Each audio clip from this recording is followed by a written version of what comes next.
Ok, ok.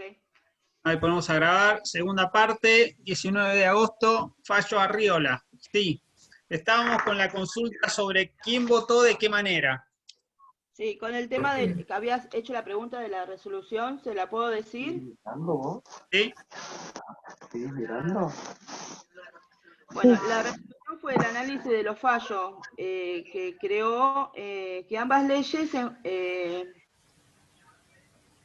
en juego de la ley 20.771 y la 23.737 en lo referido de la penalización de la tenencia para consumo personal planteó una situación peligrosa para la condición humana, ya que en ella el Estado agrada su poder restringido, el campo de la libertad individual. En este sentido, creo que son normas antietéticas, ya que amparan grupos sectoriales destinados a ocultamiento del verdadero problema que es el narcotráfico y la segregación de las minorías adictos. Bien. Entonces, lo que coinciden es en esto que decía Margarita, en declarar la inconstitucionalidad de la ley que restringía el uso de estupefacientes para consumo personal. En eso hay consenso entre los 6 integrantes del máximo tribunal que votan, pero lo curioso de este caso es que parece ser que es en lo único que hay consenso. Después cada uno tomó un camino diferente para argumentar cómo llegar a esa resolución. Si ustedes se fijan cómo están compuestos los votos, tenemos que Hayton de Nolasco y Petraki son los únicos dos que pudieron coincidir en todo el tiro argumental. Erika no escucha, ¿el resto me escucha? Sí. Sí, profe. Sí. Bien, entonces, decía, Hayton de Nolasco y Petraki son los únicos que coinciden y que logran armar un voto conjunto.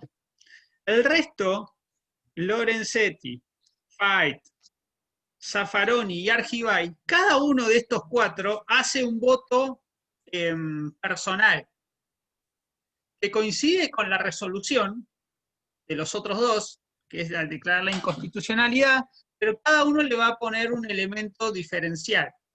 Es decir, es como que hicieron el acuerdo de los martes, dijeron, listo, resolvemos esto, pero cada uno escribe su propio voto y dice lo que tiene que decir. Es una forma rara de llegar a un consenso, porque uno tendría que, se entiende que tendrían que hacer un esfuerzo adicional como para limar las particularidades de lo que, obviamente cada uno va a tener siempre su punto de vista, pero un tribunal colegiado siempre se esfuerza por dejar de lado cuestiones menores y resaltar lo que coincide. Bueno, acá se ve que no se pusieron de acuerdo y quedaron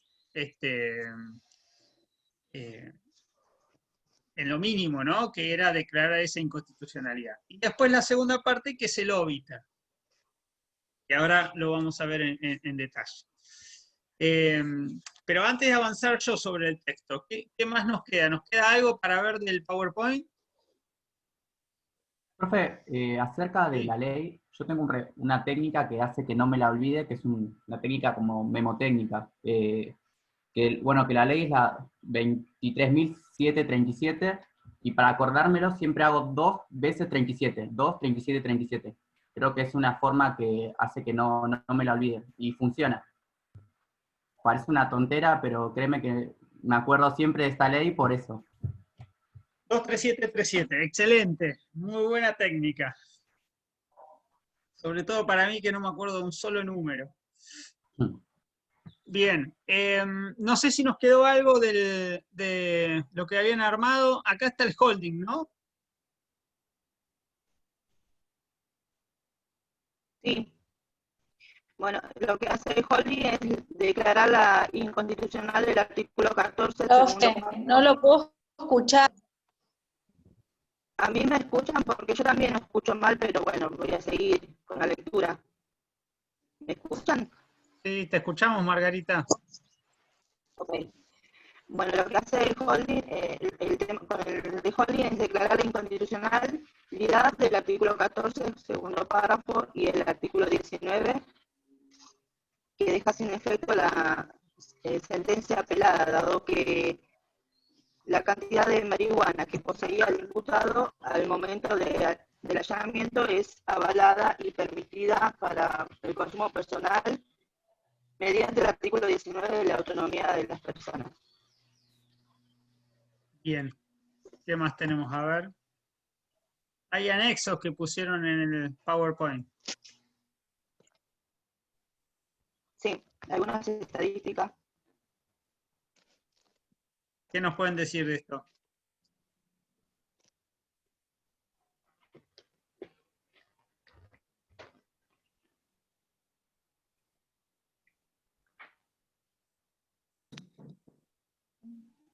De las estadísticas, algo que sea relevante.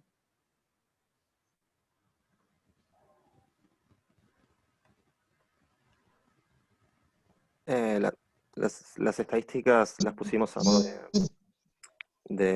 para graficar algunas de las razones que ha dado la Corte para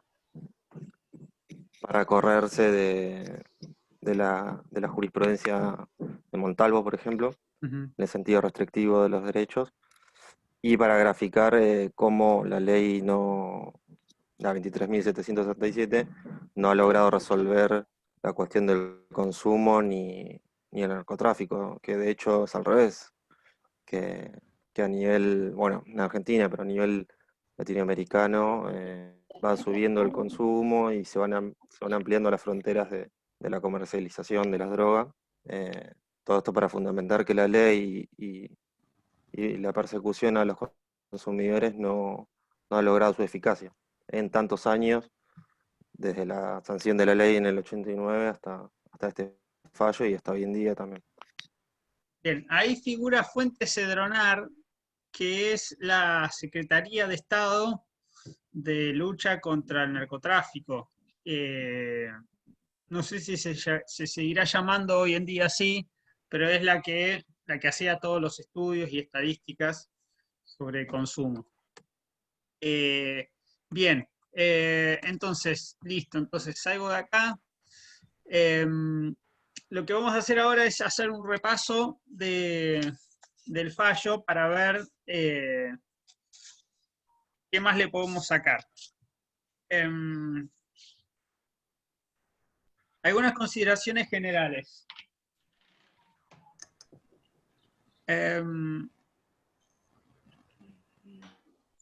Rol institucional de la Corte. Por algún lado, ahora vamos a ver que la Corte en este tipo de fallos insiste en resaltar cuáles son sus funciones más importantes, ¿sí? Y lo hace siempre en un doble sentido. Primero, para reafirmar su autoridad, y segundo, para sacarse de encima cosas que no quiere hacer. Porque si yo digo esto es lo más importante, indirectamente estoy diciendo y todo lo demás no me interesa. Entonces no me voy a dedicar a eso. Así que vamos a ver en un par de considerandos que la Corte resalta ese rol institucional. Anoten, considerando 13, considerando 27, y en el voto de Fight, considerando 16 y 28. Ahí van a hablar de ese rol. 27 habla, hay un tema que es importante, vamos a volver, que es cuando dice, tiene que haber un lenguaje claro y democrático para que este fallo le llegue a los jóvenes. Profe, sí. ¿puedo hacer una pregunta?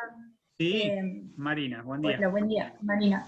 Quería consultar por qué tanto desequilibrio jurisprudencial, porque primero está Basterrica, que se da en el 86, o sea, ese sería como un fallo novedoso en cuanto a la marihuana.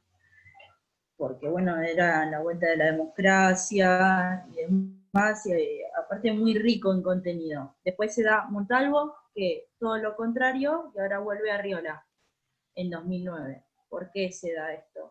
Ahora Es más, creo que lo dicen. guardate la pregunta un segundo, que ahora lo vamos a ver. Bueno.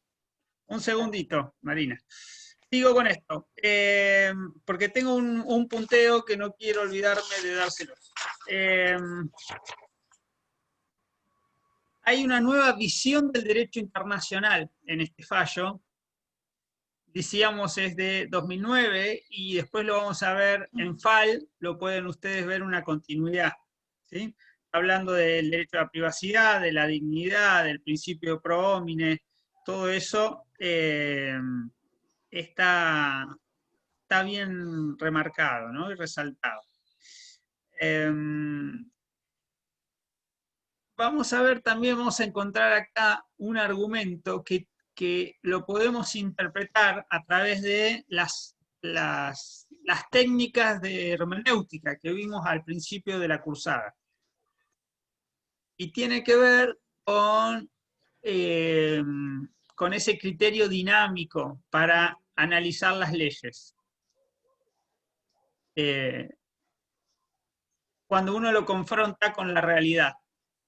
Porque acá la Corte va a decir algo así como, había una ley que era legítima, que era razonable, que era legal cuando se sancionó, y que tenía un propósito, o sea, una finalidad, que era combatir el narcotráfico y bajar la cantidad de consumo. Ahora, pasado el tiempo, cuando yo hago un relevamiento de lo que ocurrió, me doy cuenta que no se cumplió ese objetivo. Es más, estuvo muy lejos de haberse cumplido, con lo cual me lleva a concluir, dice la Corte, que ahora la mencionada ley devino inconstitucional. Se convirtió en inconstitucional por el paso del tiempo y por los hechos que ocurrieron en el medio. Entonces, para nosotros es interesante poder analizarlo desde el punto de vista de las técnicas que usa la Corte, de los criterios o categorías de análisis y de hermenéutica.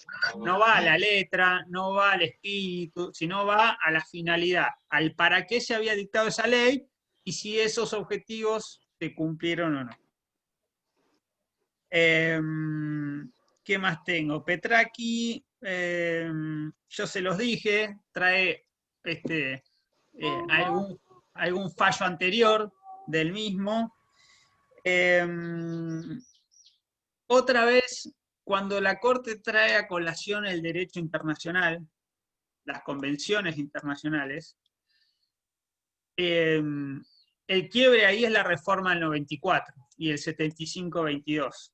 ¿no? Eso lo tenemos que tener bien en claro, ustedes ya lo vieron en Constitucional seguramente, en Derechos Humanos, y en este tipo de fallos donde la Corte lo aplica. O sea, ¿para qué hicimos toda esa voltereta de meter los tratados internacionales con rango constitucional? Bueno, para después bajarlos en casos concretos como este. ¿Sí? Antes no contábamos con todo ese andamiaje, o por lo menos no tenía ese rango jerárquico, ¿no? A la misma jerarquía de la Constitución. Entonces, hoy que los tenemos, la Corte recurre a ellos para poder resolver este tipo de conflictos. Otro concepto que va a levantar el máximo tribunal es que el consumidor, ¿cómo trata aquí al consumidor? ¿Cómo lo caracteriza el consumidor de estupefacientes?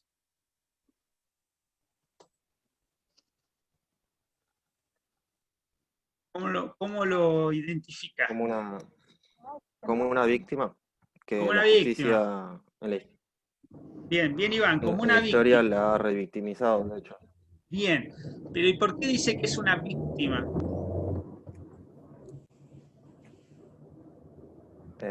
Por una cuestión del consumo y que eso, a la respuesta a eso no debe ser la penalización. Está bien, pero ¿por qué por el consumo lo considera una víctima? La penalización es revictimizarlo, pero ¿por qué de entrada lo considero una víctima?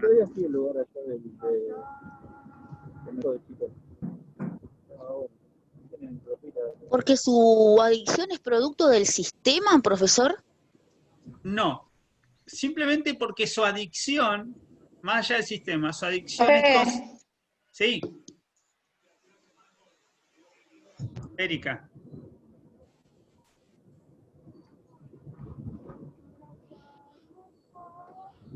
Erika, ¿ibas a hablar?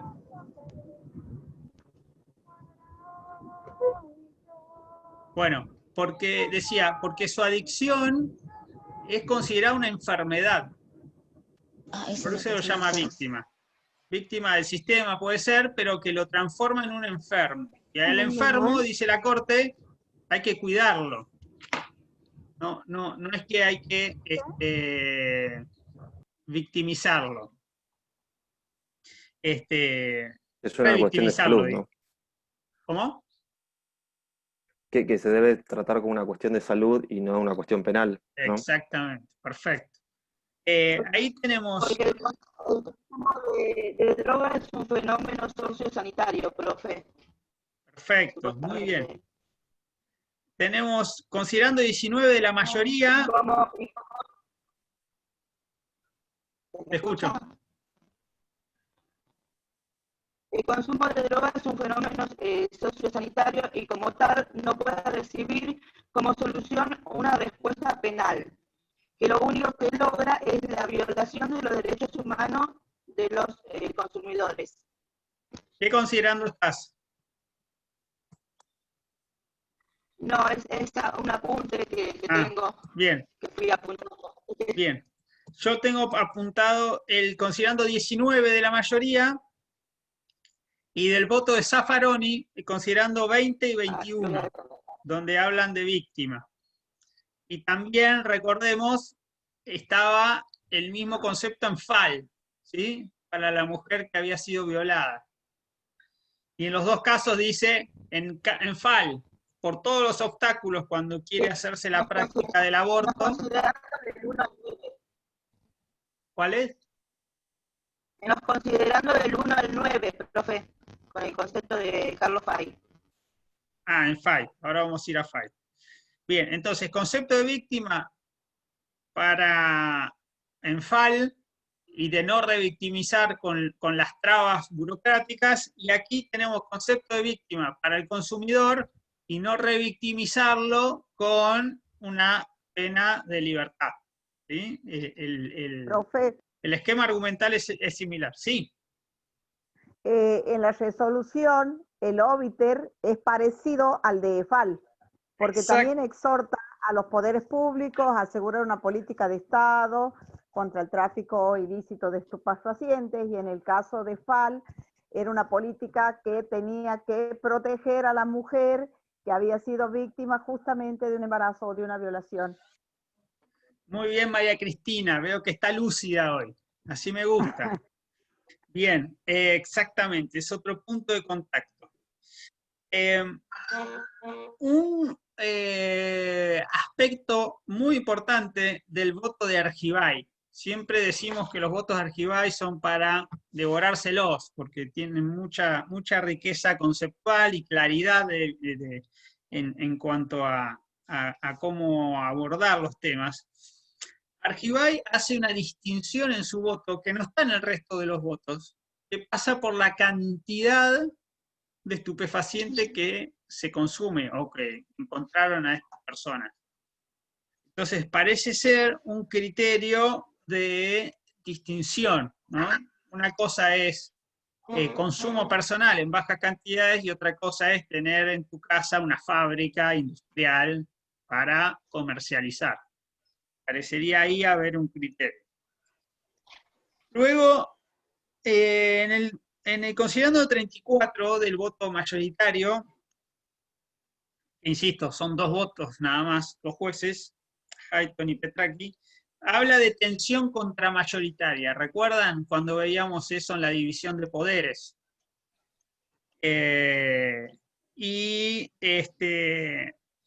ponen de resalto las facultades del legislativo y del Poder Judicial. Así que ahí pueden encontrar otro ejemplo. En el considerando 36 está el... ¿Sí? Con respecto a Montalvo, se refiere al pensamiento de Petracci, perdón.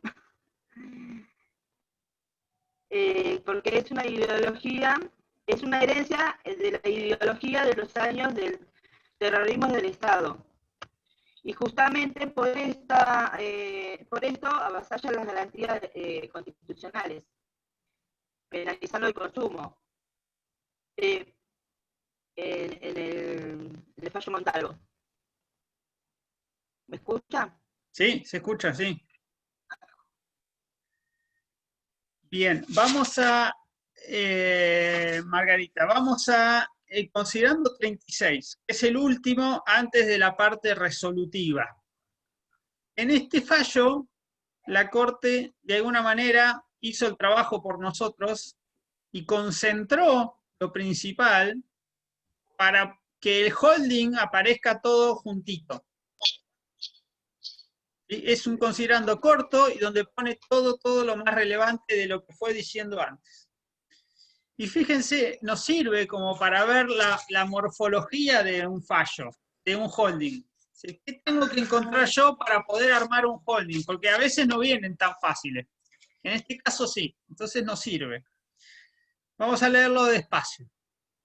Dice, por todas las consideraciones expuestas, es decir, lo que voy a decir ahora es una conclusión lógica de mi razonamiento que está más arriba, en 35 considerandos más arriba.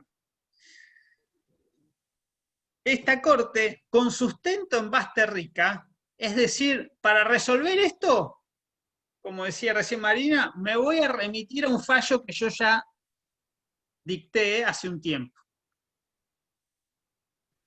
Que el artículo 14, segundo párrafo, de la ley esta que estoy analizando en este fallo, no en Basterrica, sino en este, debe ser invalidado. Fíjense que es invalidado un artículo de una ley, no la ley completa. Pues, ¿por qué debe ser invalidado? Entonces, ahora te explico, te doy las razones de por qué ese artículo debe ser declarado inconstitucional. Dice, pues conculca el artículo 19 de la Constitución. Yo siempre insisto que en un holding tiene que aparecer el sustento legal. Y acá está muy claro. ¿Sí? Me voy al 19 de la Constitución, principio de reserva. En la medida en que ese artículo 14 de la ley invade la esfera de libertad personal excluida de la autoridad de los órganos estatales. Y acá hago un pequeño paréntesis. Es el artículo 19, pero mirado a la luz de los tratados internacionales. Porque ese artículo 19 estuvo siempre en nuestra Constitución, pero los tratados se incorporan en el 94. Entonces, es una nueva forma de entender qué hay adentro de la libertad personal resguardada en el artículo 19. ¿Sí? Se le da un nuevo sentido a ese artículo. Claro, profe, ahí me escuchan bien porque entré por otro teléfono. Bien, perfecto. Ahí lo que dice la ONU-DC, que es la Organización de Naciones Unidas de Tráfico de Drogas, es que Argentina, ante un análisis se llevó a cabo que Argentina tenía como un elevado consumo de estupefacientes, y no solamente de consumo, sino también de producción. Entonces, como dice ahí en el PPT, todo este andamiaje hace que los tratados internacionales y derechos constitucionales le diga a Argentina, como que no sé si le impone a Argentina instituciones para contener al adicto. y que las normas constitucionales siempre tienen que fundar derechos hacia las personas y su autonomía personal, que está consagrado en el artículo 19 de la Constitución. Excelente, Erika. Ahí estoy leyendo en el chat, por un lado Sayuri dice, el hecho de consumir ya se considera una adicción desde el punto de vista de la Corte. Exactamente, o sea, solo el hecho de ser un adicto a las drogas para consumo personal, eso es considerado por la Corte como una enfermedad. Con lo cual, si yo tengo ante mí un enfermo, lo que tengo que hacer es cuidarlo y dar la asistencia pública. Y luego Alejandro está poniendo la distinción entre Basterrica y Montalvo, lo van a leer ahí, ahora voy a hacer una distinción. Pero no me quiero ir de considerando 36, que estamos hablando del holding. Segunda oración dice, por tal motivo, por el hecho de que el artículo 14 de esa ley va en contra del artículo 19 de la Constitución, leído con los anteojos de hoy, por tal motivo se declara la inconstitucionalidad de esa disposición legal en cuanto, cuando dice en cuanto es en lo que respecta a, incrimina la tenencia de estupefacientes para uso personal, que se realice en condiciones tales que no traiga aparejado, o sea, no es que cualquier tenencia es legal, o la incriminación de cualquier tenencia debe ser declarada inconstitucional, sino aquella que... Que la marihuana es legal, eso tampoco lo dice. Acá no hace distinción en qué tipo de estupefaciente es, en eso no se mete, en las clases. Lo que dice es para qué se usa ese estupefaciente. Entonces dice, mientras que no traiga aparejado un peligro concreto, y cuando decimos concreto es lo opuesto a qué. A que afecte un derecho de tercero. Sí, pero o del orden público. Cuando yo pongo en peligro algo, pero digo un peligro concreto.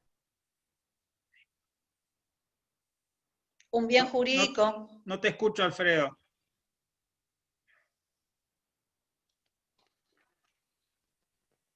Exacto, que sea real. El peligro es real.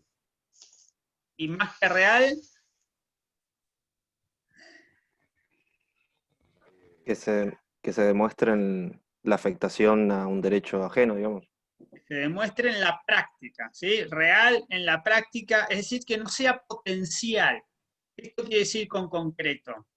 No es que podría, dadas ciertas condiciones, afectar. No, tengo que demostrar que aquí y ahora y a esta persona en particular, esto le genera un riesgo cierto. Entonces dice, un peligro concreto o un daño. Ya cuando tengo un daño, ya obviamente lo tengo que demostrar, pero es algo que ocurrió. Un daño a derechos o bienes de terceros, ¿sí? Como ha ocurrido. Entonces, ahí yo tengo un límite al uso de estupefacientes para consumo personal. La Corte no es que le pasa por de largo el límite, sino que lo marca. Dice, mientras que no haya, no se altere ese límite, puede, ¿cómo se llama? Puede... debe ser garantizado el derecho al consumo personal. Entonces, cierro con el holding. Es una regla de derecho, decimos siempre. ¿Y qué es la regla de derecho en este caso? No pasa tanto por el artículo 14 de la ley. Cuando yo constituyo una regla de derecho, me toca abstraer un poco. Entonces, ¿cómo lo tendría que armar? Es decir, cualquier legislación que tenga como objeto la limitación del derecho individual al consumo de estupefacientes va a ser contraria a la Constitución porque va a ir en contra del artículo 19 que protege la libertad personal, los modos de vida que cada persona elige para sí, vistos a la luz de los tratados internacionales reconocidos por nuestro sistema jurídico. Siempre y cuando esto va a ser así, ese consumo no ponga en riesgo o no genere un peligro cierto y concreto a terceros. ¿Entiende? Esa es la forma que yo tengo que explicar un holding. ¿Sí? Me tengo que poder ir un poquito de lo que se debate y decir, bueno, de este fallo se extrae esta conclusión que va a poder ser aplicado a otros fallos. ¿Sí? Esa es la utilidad de un holding. Porque después yo lo que tengo es, bueno, para estos muchachos que están acá, que se llaman Cortagerena y compañía, Arriola y todos esos, bueno, a ellos les va a importar que en este caso se declaró inconstitucional ese artículo y por lo tanto, ¿cuál es el efecto del fallo? A ver. El efecto concreto.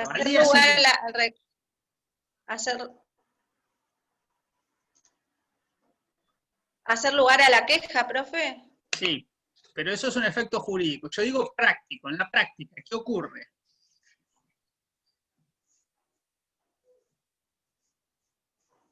¿Puede repetir la pregunta? Sí. El día 25 de agosto de 2009, la Corte dicta este fallo. Y se publica, se hace público, y se notifica a las partes. ¿Qué pasa el día 26 de agosto? Se apela. Ciencia, profesor. No se puede apelar porque un fallo de la Corte no se puede apelar. ¿Qué decís, Elena? Que ya entra en vigencia el otro día. Sí, ¿y qué pasa cuando entra en vigencia? Jurisprudencia. Se tiene que aplicar. ¿Y cómo se aplica? 5 días a partir de la notificación, profe. Chicos, pensemos, chicos y chiques.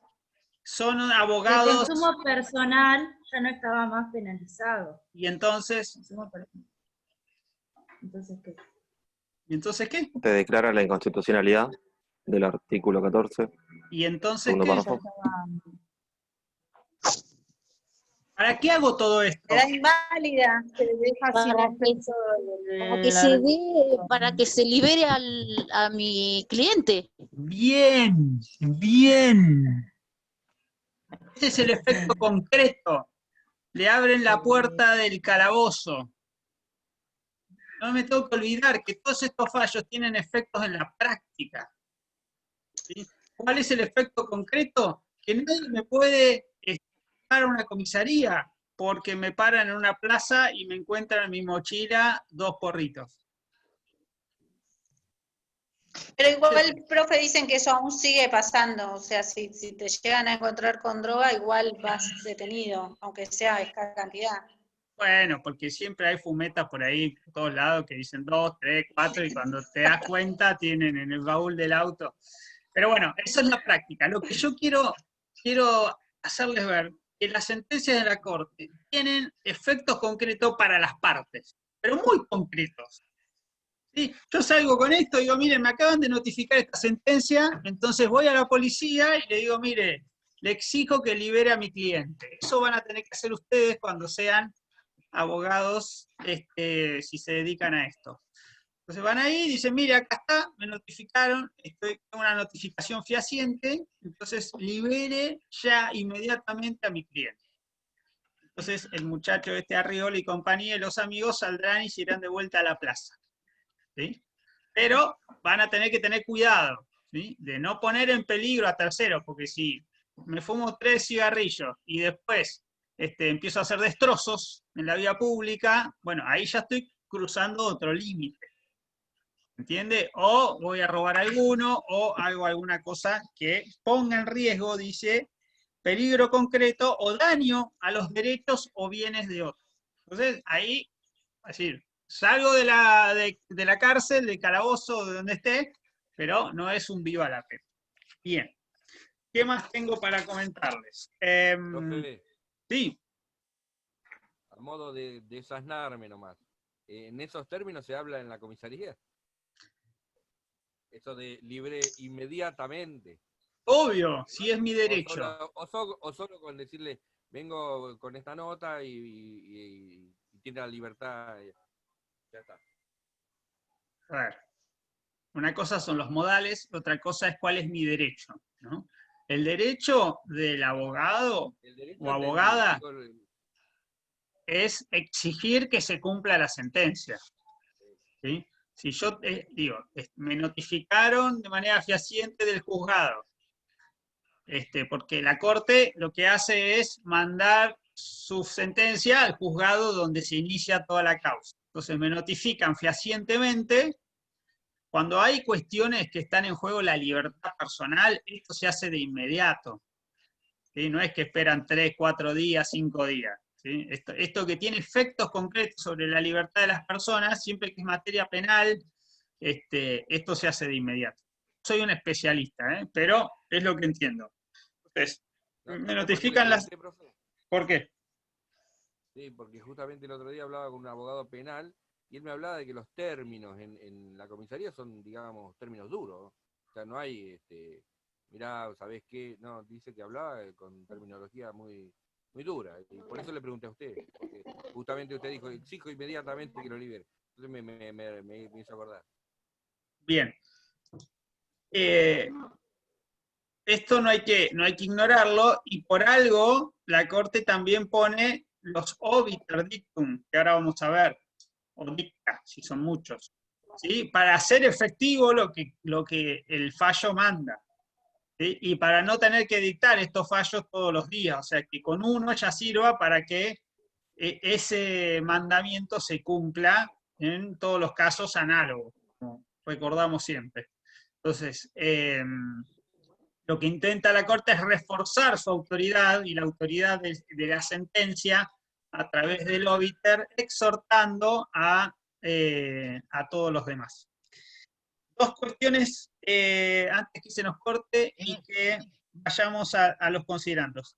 El obiter también tiene, como decía Cristina, similitud con FAL, porque lo que hace es mandarle al resto de los poderes a hacer cosas, ¿sí? Exhortarlos, o sea, invitarlos. Exhortarlos, sí. Exactamente. Incitarlos a que creen instituciones para asumir su cargo, ¿no es cierto? Y ayudar a las medidas necesarias contra el narcotráfico. Bien. Profe, hay dos coincidencias con el fallo. Hola. Una es exhortar a que el Estado asegure una política con el tema del narcotráfico, y también a educar, habla de educar a los grupos más vulnerables, a fin de, digamos, para disuadir del consumo de estupefacientes. Bien, se va a cortar. Ahí volvemos después de la pausa. No me dejen solo, ¿eh? Y seguimos con el fallo. Indicar un nuevo pronunciamiento al presente, con respecto a lo que dijo la compañera. No sé si me están escuchando bien, porque yo, mi retorno... Hola. Te escuchamos, sí. Un poquito cortado, pero te escuchamos. Pero te escuchamos, ¿eh? Dice que es la computadora, no sé cómo me escuchan ustedes. Te escuchamos entrecortado, pero te escuchamos.